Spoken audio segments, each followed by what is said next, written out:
Hey guys, welcome to Dissent Into The Wormhole. I'm Les, and this is not how we usually start our videos nor our podcast. But because this interview was long, we decided that we were going to split it into two episodes. So this week will be part one, next week will be part two.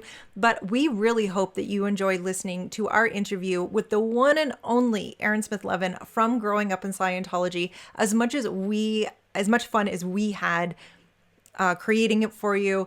Aaron has donated so much of his time to so many of us. We are so grateful. He's doing such an amazing job getting the word out. So please share this around if you think that, it'll help someone, or if you think someone might be interested. Please feel free to share it around, do whatever you need to do. And on that note, part one.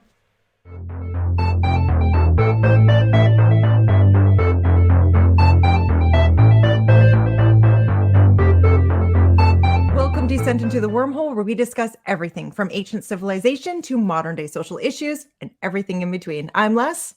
And I'm Stevie J. And today we're going to be starting our series on cults. And we're going to be diving into that over the next few weeks. And today, the first cult we're going to be talking about is Scientology. And we're joined by a very, very special guest, a former Scientologist, Aaron Smith-Levin. So welcome, Aaron. We're excited to have you here and talk to you about everything Scientology. Thank you for having me. Oh, so exciting. Well, yeah, I'm really pumped for this. Now, I just want to ask one question straight off the bat, and I know we've got a few lined up, but in your opinion, what makes Scientology a cult? In my opinion, what makes it a cult is how it destroys families and how it goes after people who try to leave, Right. I know there's more of like an official, I don't even know if there is an official definition, but perhaps an academic definition of what makes a cult. Like in Steve Hassan's book, Combating Cult Mind Control. He talks about controlling behavior, information, thoughts, and emotions, I think it is. And by all those criteria, Scientology is a cult. But for me, I sort of just fall back on if your philosophy results in the destruction of families, and if you go after people who try to leave and members of the group are not allowed to have any contact with former members, you're a cult. Right. And yeah, so Scientology, in my opinion, is without any question a cult. Right. Well, I'm glad that you say that. I mean, the way I look at it, it is, and there are some official definitions of cults, and you mentioned a couple there, definitely on the list that I've got, and I'm just curious to get your Scientology viewpoint on it, or with your experience, what your view of these are. So, number one is a charismatic leader. Having a charismatic leader. Number two is a transcendent belief system. So basically, like most groups of religions have a belief system that is going to help you get to a better place or become a better person or something like that. The third is a system of control. So, joining the group or the cult gives them a purpose or meaning to their life. And then it becomes accompanied by training sessions or rituals that give that person the incentive to progress further and further. And, it doesn't say this here, but there's generally a cost involved in that as well. And the last one here it mentions is systems of influence. So whether that be through senior members of the society, cult, whatever it may be, influencing through their behavior, through a set of guidelines, rules, regulations within the organization to keep people in line, I suppose. So I don't know how those resonate with you and Scientology, but from the outside looking in, that's what it looks like. Scientology has all of those things. Yeah, definitely. We could go down that list and I could give you examples of how Scientology has all of those items. Wow. Well, I'm glad you're not in it anymore. I mean, good on you for getting out and getting to where you are now. But yeah, Les, you've got some really good questions lined up. So, well, I don't even know where to start, really. So I think just for viewers who don't know who you are, how long were you in it for? Like, how did you get there, and how long were you in it for? And then that'll be my follow-up question after that. Sure. So I say I was born and raised in Scientology. I was 4 years old when my mom got into Scientology.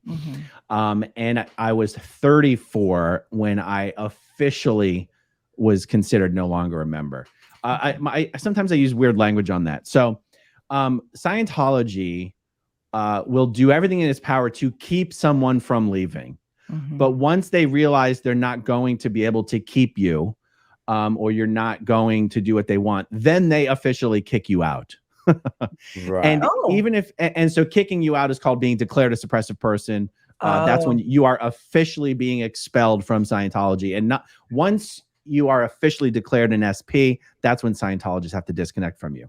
So 2014 is when I was officially declared an SP. Sometimes people will go, when did you leave Scientology? It didn't happen like that. Like, that's not necessarily how it happened. So from 2009 to 2014, I gradually believed Scientology less and less and less, and became a little more like an undercover operative, working with people who had been expelled from Scientology to like give them information, right? I was totally content to keep living that life forever. So even though I didn't believe in Scientology anymore, I wasn't trying to get officially expelled, because once that happens, your whole life is turned upside down. So, you know, I was working for a Scientologist. My wife was working for a Scientologist. My kids were going to Scientology school. You know, her whole family and in-laws and nieces and nephews were all Scientologists. So yeah, even though I was getting more and more out of the belief system of Scientology, there was still not one part of me that was like, yes, I want to be declared, or like I was going to just try to keep being secretive about the whole thing for the rest of my life, as far as I was concerned. Right. Yeah. And so, but this is where, you know, Scientology has a spying culture and a snitching culture. And what actually happened is our nanny, who was a Scientology staff member, but you don't make any money working for Scientology. So her moonlight, her side job was being our nanny. She was basically spying on us for Scientology.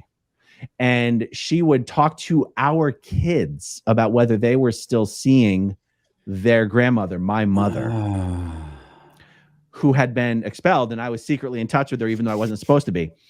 That is how Scientology got to the point where they were like, oh, this guy's just going to keep lying to us. He keeps telling us he's not connected to his mother, but he is. And we know because our spy is talking to his children. Like, you know, 6 years old, 4 years. Okay.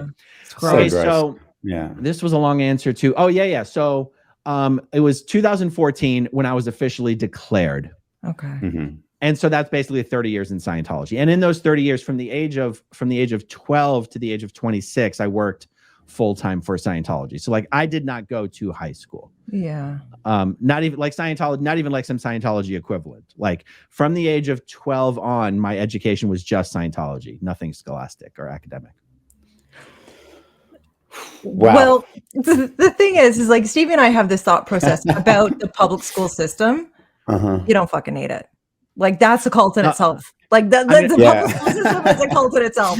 So, fortunately or unfortunately, I am proof of that. Go with fortunately because you're like proving. we have this discussion often, like just the two of us, that what did I actually learn from school? What do I actually use today from school? What did I learn myself? Like, and ourselves, like, what did we learn ourselves? Really not like, you don't need anything really. Not really. Once you can read and write, you can take care of yourself, essentially. And you know, the exceptions being if you want to be an engineer or a doctor or whatever. Yeah. But as far as just normal ass life, I mean, I created my own business where I do research for hedge funds, and I worked with some of the most famous billionaires on Wall Street who are all, they don't hire anyone who didn't go to Harvard. Well, I may not understand finance to the degree that they do, but I can hang. I can, and I love the technical term there. Yeah, the technical term's amazing. And anyway, the internet has really leveled the playing field as far as access to knowledge and information and all that kind of stuff. I mean, people ask me all the time, but you're so well spoken and articulate. And I'm like, oh, is that how that backhanded compliment feels? Oh, I got it right there. Oh, thank you. Well, because that's just it. Like, if you like, you're not an uneducated dude. Like, there's right. So they're just actually they just proved that the public school system is exactly what we think of it as bullshit. Right. Like they proved it, so they, you know, there's something there. But were your children going to have to do the same thing as you? Like, were they on the track to not be in like an actual like school at the age of 12? No. In fact, our kids never even heard the word Scientology until the Aftermath show. It's kind of, I don't even know really how to explain this to you, because it's not even like my wife and I had some conversation where we agreed, this might have been okay for us, but we're not doing this with the kids. Yeah. They never have done a Scientology course, not even the stupid little children's courses. They've never had an auditing session. Honestly, if it weren't for them hearing about my life and my wife's life from the TV show and now from the YouTube channel, like, we don't even talk about Scientology with them. So the answer is no. And you know, the track of young children being taken out of school and put to work full time, there's many stories like that, but it's not necessarily the case that all children raised in Scientology are going to have that experience. Like, even if you're a young child growing up in Scientology here in Clearwater, you're almost certainly going to stay in school until you get a diploma. Now it'll be a Scientology school, and you won't be very literate, but they'll give you a diploma.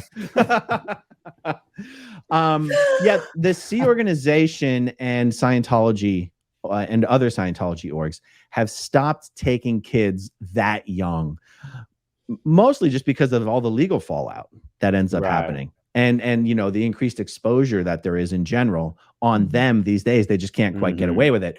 If they could get away with it, they would still do it. But they just can't.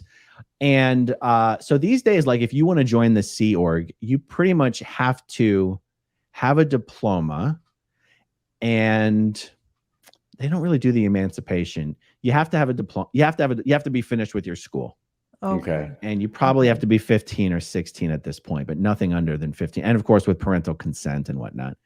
But no, my kids were never even close to being on that path. Okay. Well, that's good. Yeah. And a really quick, naive question from me.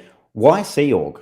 Why is it called the Sea Org? I know L. Ron Hubbard had a bunch of actual ships, and I just assumed he was doing that to escape from tax purposes and, you know, legal issues. But like the Sea Org, why is it called the Sea Org? Well, it is called the Sea Org because it was first on those ships. Right. Okay. That is the reason. I mean, if it weren't, I don't know why he didn't pick a different name, but if it weren't on the sea, they wouldn't have called it the Sea Org. So yeah, and he was, in real terms, escaping the oversight of various governments who were seeking him for tax issues and other issues. He wanted to be, he even specifically had a word for it. He said the Sea Org needs to be Fabian, and Fabian means like no one can ever figure out where you are. Right. I mean, he specifically said that. He's like, the power of the Sea Org comes from our ability to be Fabian. And you're thinking, it sounded good at the time. It sounds great. But looking back on it, you're like, what the hell does that have to do with anything other than running from people? Well, that's just it. If he was doing such great work, why the fuck are you running? Like, it sounds so cool when he says it, though. Like, of course. Yes. We're like ninjas of the sea. Well, and then like you have the uniforms too, right? Like you've got the Navy uniforms, and then you've got Tom Cruise doing the old salute to David Miscavige, and it's like, well, this seems legit. Now they have the full-blown Navy like uniforms, and so, you know, people who served get very offended when they see Sea Org members wearing those uniforms. And it's funny because I go, they're not trying to pass themselves off as Navy members. They look down on Navy. They look down on the Navy. Yeah. They think they're just passing. They think they're just Sea Org members. It doesn't even cross their minds that they're emulating, or like if a Sea Org member is walking down the street, he's not thinking, oh boy, people are going to think I'm in the Navy. No, he's not thinking that at all. He wants people to know what he is. Well, he's walking with his uniform. Yeah, I get exactly. It. But they've got the campaign ribbons that, I mean, those campaign ribbons are specifically designed for Sea Org things. Like they're not literal duplicates of I couldn't even tell you what the real Navy campaign ribbons are, but they look, if you, I mean, nobody knows what a campaign ribbon stands for, right? They just, but if you look at a Sea Org member in an officer's uniform, it looks 100% identical to a Navy uniform. Yes, it does. Yeah. So the answer to the question though is because it was at sea, and the name stuck. Now there's only one ship in the Sea Org, and that's the Free Winds. Okay. And where does that roam usually? The ABC Islands. So Aruba, Bonaire, and Curacao, just back and forth. ABC. And they've created good relations with the governments there, and or the governments of those islands, and they're small islands, so you can throw money around and it goes a long way. You read my mind. I was like, how much did that cost? Exactly. Yeah. How much did that cost? Absolutely. Yeah, you know what? Never not being able to be found. It sounds fantastic. Like, I'm on board with that. You tell me, Les, I got a ship for you and no one will ever find you. My bags are packed. I'm good. But that's just because I like being on my own. Like that it's not because I'm running away from something, but the fact that he did it because he was running away. He was running away from the taxes and the this and that and the other thing. It's amazing. It amazes me how this one man who wrote a science fiction book has been able to command so much recognition, so much adoration, so many people willing to give up their lives, literally, for him and his idea. It amazes me how he was able to do it, because I see why people go into it. Aaron, I'm not kidding. It terrifies me because there was a point in my time, I look back, I was like, oh, I would have been prime candidate. I was so lost. I didn't know what was up or down. I hated myself. I was just looking for anything. I would have been in like Flint, like all over it. It's terrifying to me because old me is what they prey on. Everyone's a victim. Have you seen the show about Nexium? Yes. He's just watching it now. I just finished whatever season 2, episode 4. I just finished. Yeah. And funnily enough, that's another one we're going to be covering in this series as well, is Nexium. And I'm starting to see these similarities now. Until Les was, talking about Scientology more, and I watched your catch up with Les the other day, which was great. But I'd started to notice these commonalities between all of these cults. Like in Scientology, you've got Ron Hubbard. In Nexium, you've got Keith Raniere, and then you look through all the other cults that are going around, and you've got these very, very charismatic people, and they really sell the message. That whatever the message is, they know who the audience is, and they sell it so well. So, like you said, Les, like people who are primed, I want to say customers, or, an opportunity for these charismatic leaders to draw in. Well, and, they get those people in, and then they turn them into themselves, and then they go out and recruit more people. That's just the way that I see it, looking at these different cults, like you mentioned Nexium as well. But I'm very curious how it looked on the inside, though, when you were on the inside. Did you see any of that stuff? So because I was someone who'd never had to make the decision to join Scientology, to a certain extent, and I don't want to oversimplify it, but to a certain extent, I was sort of on autopilot, where I was, or to a degree, I was doing what was put in front of me and what I was told to do. And I really didn't, because remember, I was 12 years old when I started working full time. I was 15 years old when I finished my training and was sent back to work full time running the academy at the Philadelphia Scientology organization, where Scientology auditors are trained. 15 years old. And I mean working 7 days a week, 9 in the morning to 10 at night. That doesn't include travel time between Philadelphia and South Jersey. 15 years old. I now have a daughter who's 16 years old, and I couldn't imagine having her do anything like that. So I'm mentioning the age because when something becomes your normal, there's no critical thinking does not enter the equation. No, it like doesn't. it's almost like, well, I don't know, the quote from Elon Musk comes to mind, where like an amazing engineer is going to perfectly engineer a part that shouldn't exist in the first place. It doesn't occur to the engineer that part shouldn't exist. The engineer is just thinking, how can I make this part perfect? How can I make this part perfect? Well, the best way to perfect is get rid of it. And so my point is, like, at a certain point in Scientology, I was very good at doing what I was trained to do. I didn't spend a lot of time thinking about, well, should I even be doing it? or what else should I be doing? Or are we really even making an impact? You know, there's so much of a time demand, a demand on your time and a demand on your attention when you're working in a Scientology organization. You don't even have time to think about next week. You're just thinking about, even tomorrow, you're thinking about today. You know, everything is always so rushed and urgent and has to be done now. And, so, but when you asked me the question, you said, did I see in Scientology things like that? And I'm not sure I know exactly what specific things you're referring to. I want to give you a good answer to the question. So, sorry, I just was meaning, you know, we talked about there, Les was asking about Ron Hubbard. How did he do this? How did he get people to believe in this? So I get the daily sort of thing that you talked about, you know, you're just so focused on what's right in front of you. But, you know, did you see any more of that, or any of that kind of how the charisma of Ron Hubbard drew people in, or people similar? Well, what makes Scientology an interesting, you know, study or experiment here is that most of the people who are in Scientology, LRH was dead before these guys ever got into Scientology. So that charisma is something that comes through in the policy letters and the technical bulletins and the recorded lectures. And there is a lot of charisma. And it's funny when I say that, because I know that when non-Scientologists hear lectures of L. Ron Hubbard, they think, this guy sounds like a lunatic.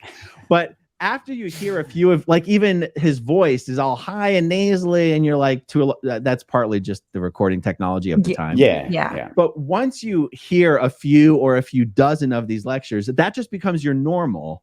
And what comes through in the lectures is the unshakable confidence with which L. Ron Hubbard speaks everything. And Keith Raniere is similar to that, although he doesn't come through as very forceful and emphatic. He just actually offers an opinion on anything and everything that ever gets asked to him, as if he has some secret knowledge. LRH does that as well, but is very forceful and emphatic, and not in an angry way, in a confident and definite way. And it's almost like you go, well, God, I mean, he must know, or he wouldn't be so goddamn confident. Right, exactly. It's like, I've never. It's like somebody said to him one day, you know what you should try? Bullshit baffles. Give it a go. And he's like, yep, I got this. I'm going to nail it.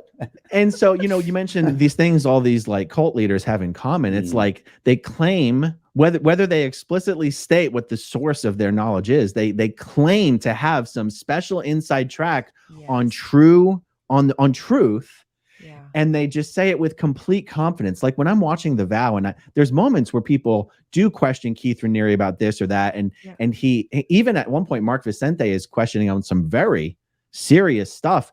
And Keith Raniere is able to sort of handle him by responding. Personally, I'm listening to this and I'm like, Keith's not even doing a really good job handling this. But the fact that he's saying something instead of nothing, and the fact that Mark Vicente is still in a frame of mind where he wants everything Keith is saying to be true. He wants it to be true. Right. And that is so true for Scientology and Scientologists, except Scientologists, whereas Keith Raniere, at least I've never heard him describe where, I've never heard him make a claim as to how he comes to have all this fantastic information. Scientologists believe L. Ron Hubbard has all this fantastic information because he has full, complete recall of his last 76 trillion years. And now, how did he come to have that recall? That's where LRH said, we won't speculate as to that. I don't want to hazard a guess. It's none of your business. And the members just go, you're right. We won't spepeculate. That's silly. That's silly. Here's another 1,000. We don't want to offend. Keep it coming. Keep it coming, LRH. Keep it coming. But LRH did actually have an amazing and accomplished life. There's this fantastic unauthorized biography called Barefaced Messiah by Russell Miller. And I finally read it a couple years ago. And Scientologists consider this to be a book just full of lies and horrible information. And I read the book and I was like, God damn, he's really generous and charitable to L. Ron Hubbard. If Scientology had not spun such a incredible myth of falsity about L. Ron Hubbard's life, his actual life would have been probably amazing enough for anyone to want to believe his bullshit. But L. Ron Hubbard couldn't even tell stories about stuff that really happened without wildly embellishing them to make them seem even more incredible. So it's really remarkable. The guy was legitimately an accomplished like explorer and member of the Explorers Club, you know. Anyway, I won't try to do his life history any service, but the book Barefaced Messiah is honestly there's two books I encourage everyone who's leaving Scientology to read, and that's Barefaced Messiah and then the one we mentioned earlier about combating cult mind control. Because once you read those two books, it'd be impossible to still believe L. Ron Hubbard's bullshit. Well, that's really good advice though to give. And I mentioned this to Les earlier, like it's difficult, you know, for people who are still especially in Scientology in this case, because you don't get to see the internet, you don't get to see the media and stuff like that, or at least certainly not to the extent that everybody else does who's already out. But those books are great examples of advice for people who maybe have family members who are in Scientology and maybe are trying to help them realize, understand, and be able to get out. Well, absolutely.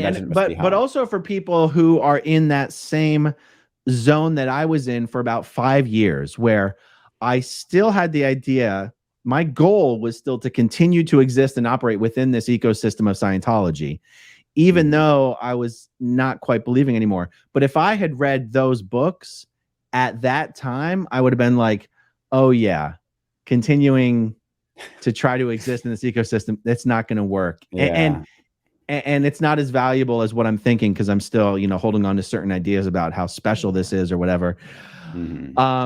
So yeah, so even when someone's like on the fence and they're like, well, maybe David Miscavige is an asshole, but L. Ron Hubbard's probably still great, right? I'm like, why don't you take a look at these books and then see what you think after you're done reading them. Yeah, you know what, Miscavige may be a cock, but like L. Ron Hubbard was the very first. He's the cock of the cocks, and then everyone just like kind of follows. Like everyone under Ron Hubbard, I believe, is a victim of him. Anyone underneath him that he decided to do his magic mindful woo-woo-ness on, and you know, Miscavige came in as a kid, right? Like, what do you do? What do you do with that? Like, where else was, like, at the end of the day, it's like, where else was he supposed to go? Up or out? And out's not an option because of what happens when you leave. Like, that's, for a lot of people, it's just not an option they're willing to even think about risking. Losing everything? Are you fucking kidding me? Well, ironically, almost every member of David Miscavige's family has left Scientology. When your entire family flees you, you've done wrong. And the same thing was true for L. Ron Hubbard. Out of all of L. Ron Hubbard's descendants who were in Scientology, only one of them is still in Scientology. It's his daughter, right? His daughter is still an executive at International Management. I mean, they don't do anything up there anymore these days. But and the same thing is true for David Miscavige. Almost all of his family members, except I think one of his sister or two of his sisters. I think he has a twin. Miscavige has a twin sister. Did you know that? What? No. Yeah. She got busted for running a drug house here in Clearwater a few years ago.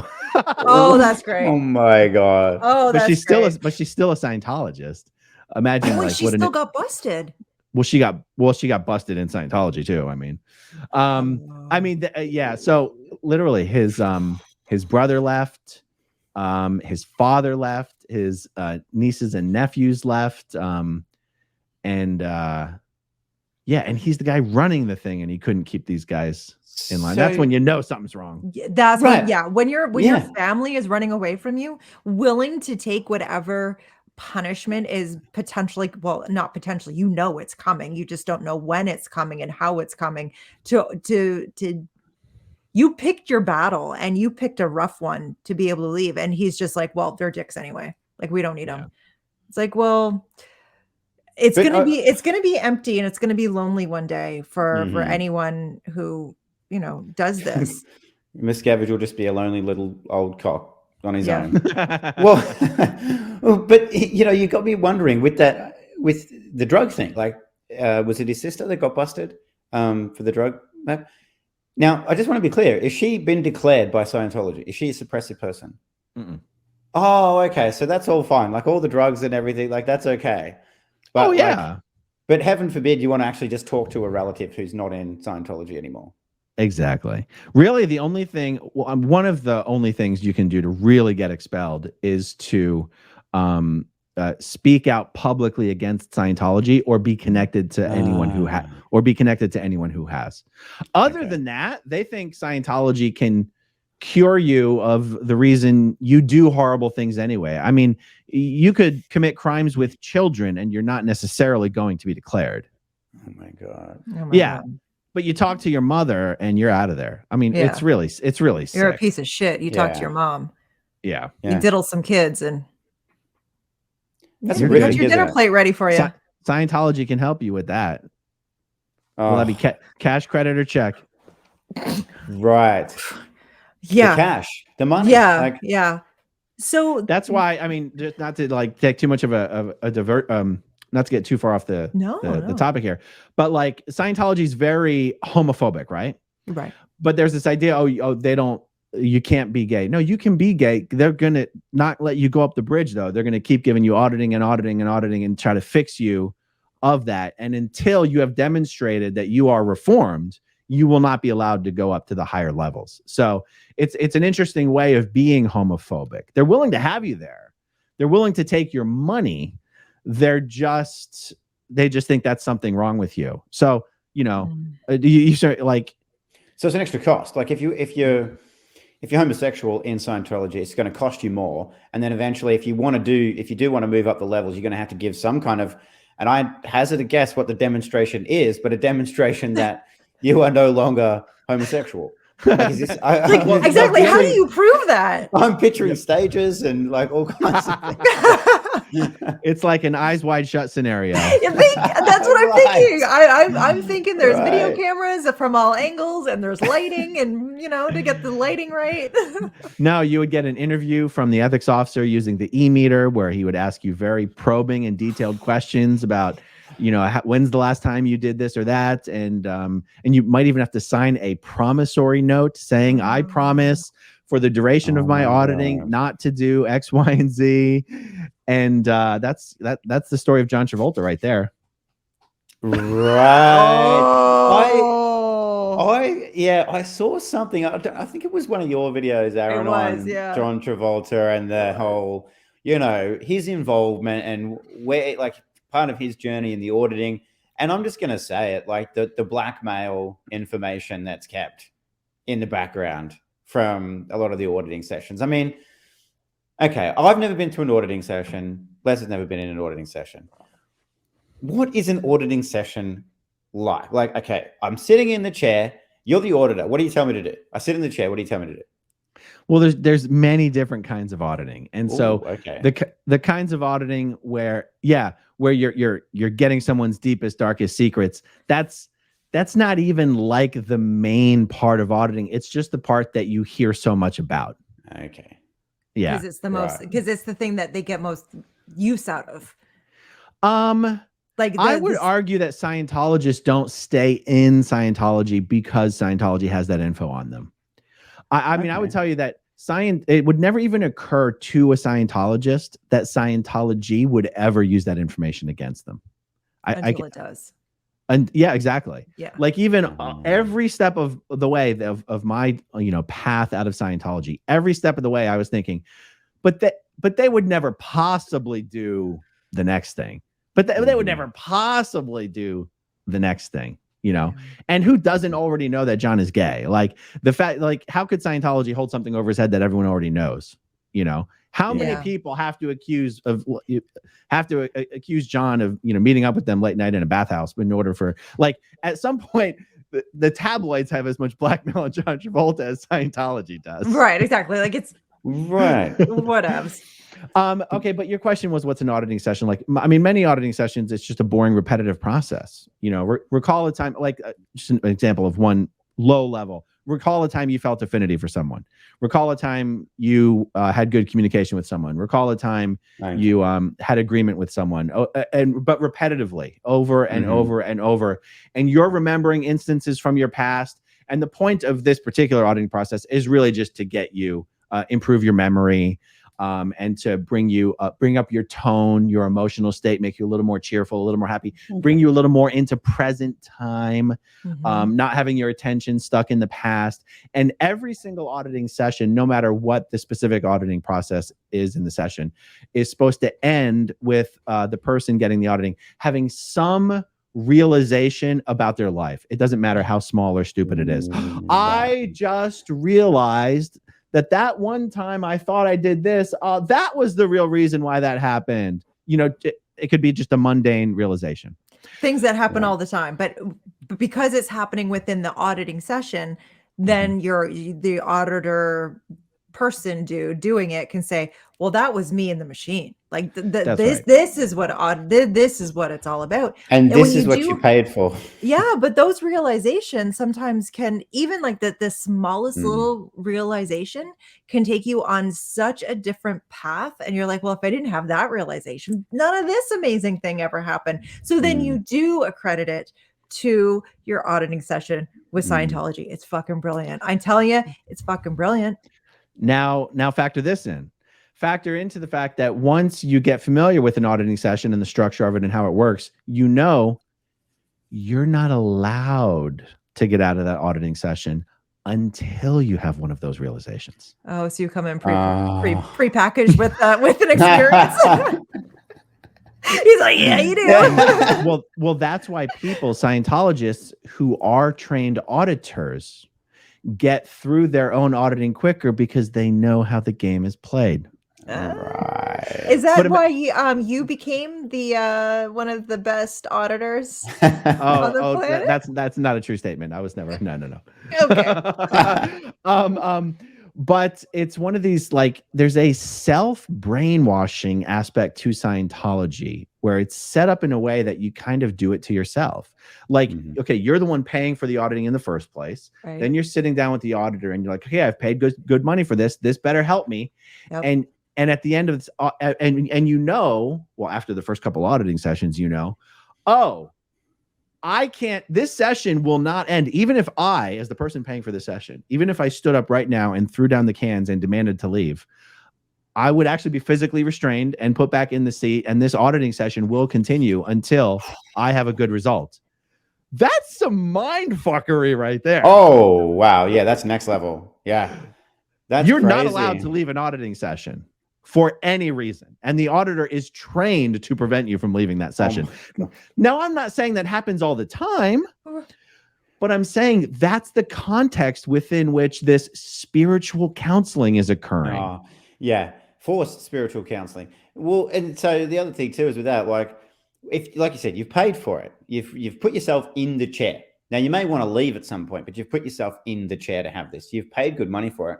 And like you said, like, you want to get something for your money. So you've already got that mindset of, I need to get something out of it. So even if you feel bad or you don't like it, you're more likely to just say to yourself, well, yeah, I guess I got something out of it. So you can reconcile that with yourself to feel better about the money you just spent and the experience you just had. You prefer to come out of it saying, yeah, I paid the money and it was worth every penny, rather than come out and go, that was horrible, I never want to do it again. I just wasted all that time and money. Exactly. So and true. Part of the indoctrination is that, you know, the only reason auditing wouldn't really easily work on someone is if they're holding, they basically have these big secrets about crimes they've committed that they haven't come clean about yet. And you see that sort of manipulation in full effect with Keith Raniere and the NXIVM people. I don't know how far you are. I'm not even through season 1. I'm like episode 5 or 6. Okay. Every time someone comes to Keith with a complaint, he turns it like, well, there's something I forget what word they use. Like, you're not clean on this. You know, that's why. What did they say? I wrote that down actually, because I was doing the comparison between Scientology, NXIVM, and One Taste. Have you seen One Taste? No. You got to check that one out. Oh, honey. You got to check that one out. You're gonna love it. Really? It's One taste? Yeah, One taste. it's literally we're going to do a series on it, but it's a woman created an empire and a cult that was based on orgasmic meditation. Yep. But and I have the same response. Like, Les told me about it and I watched it and I'm laughing, but it really happened. Like, this really happened. Yeah. She really made it quite big. Like, some big names were involved, and the same thing though, like, charismatic. There's a draw card. You're going to feel good. There's going to be things that are good about it. That's going to make you get to this higher level. And then starts the abuse and the money, of course, along the way. Why wouldn't you pay $36,000 for a 2-day course? Why not? So it's all those same things that, as you go up the levels of these cults, the money gets more, the abuse gets more, the control gets more, manipulation gets more. Yeah, absolutely. I mean, I highly recommend After the Vow. I highly recommend it. It's a quickie. Like, it's not an actual series like The Vow is.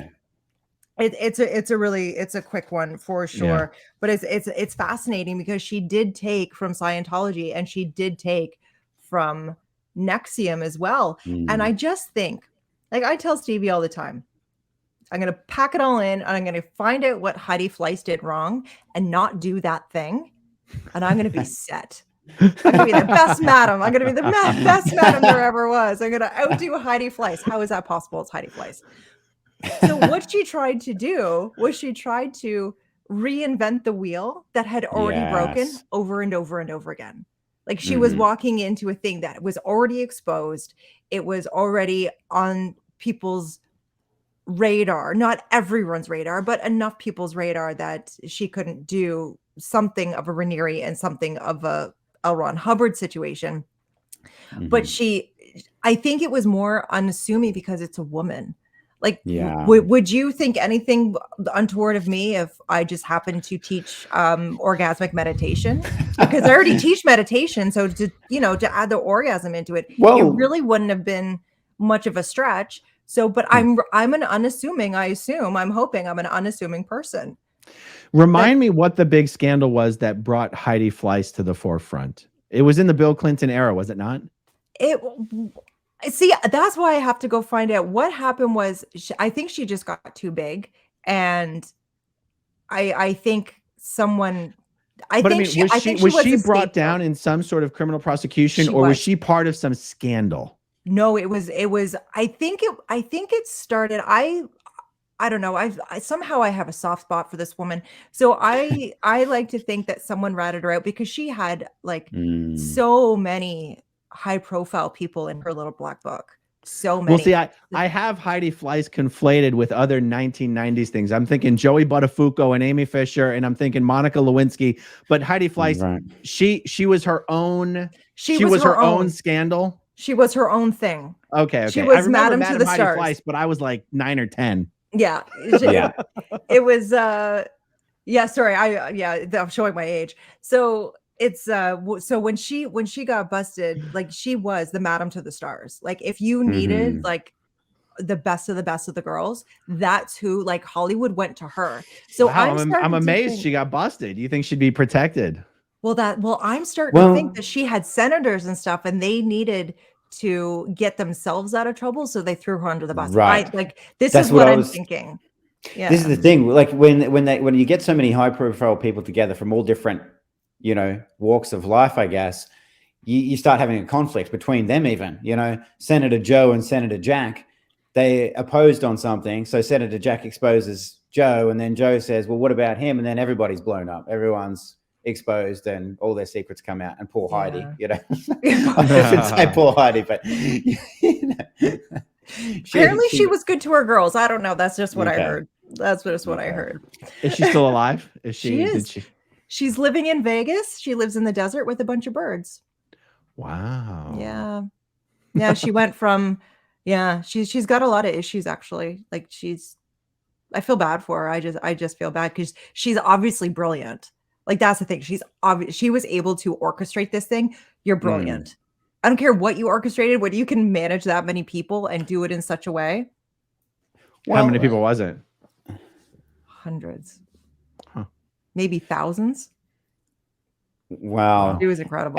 But it's a good point you bring up about, even doing like quote unquote bad things, if that was a bad thing, but doing bad things, you got to give credit where credit's due to a certain extent. So your L. Ron Hubbards and Keith Raniere types, like they are a lot of things.